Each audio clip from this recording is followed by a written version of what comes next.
کیا آپ تصور کر سکتے ہیں کہ ایک انسان 100 سال تک موت کی آغوش میں رہا؟ پھر اچانک اللہ کے حکم سے اس کی آنکھیں کھلتی ہیں، اور حیرت کی بات یہ کہ 100 سال بعد بھی اس کا کھانا بالکل تازہ ہوتا ہے۔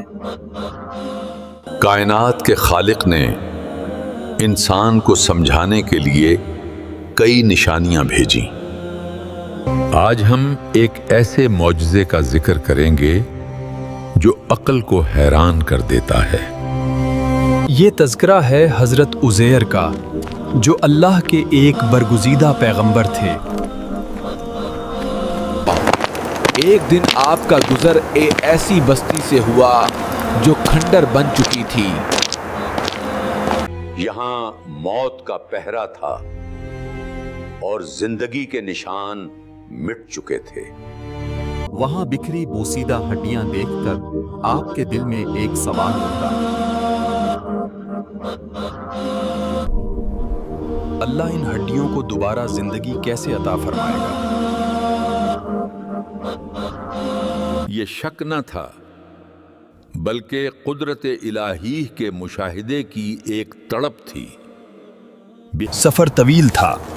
آپ نے ایک درخت کے نیچے آرام کرنے کا فیصلہ کیا۔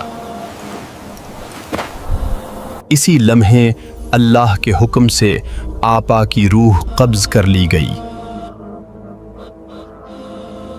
وقت رکتا نہیں، دن مہینوں اور مہینے سالوں میں بدلنے لگے۔ 1 صدی بیت گئی مگر حضرت عزیر اسی نیند میں مگن رہے۔ پورے 100 سال بعد اللہ نے آپ کو دوبارہ زندگی بخشی۔ بیدار ہوتے ہی آپ کو لگا کہ صرف چند گھنٹے گزرے ہیں۔ اے عزیر، کتنا عرصہ یہاں رہے؟ ایک دن یا اس کا کچھ حصہ گزرا ہے؟ اللہ نے فرمایا، نہیں، بلکہ تم 100 سال سے یہاں مقیم ہو۔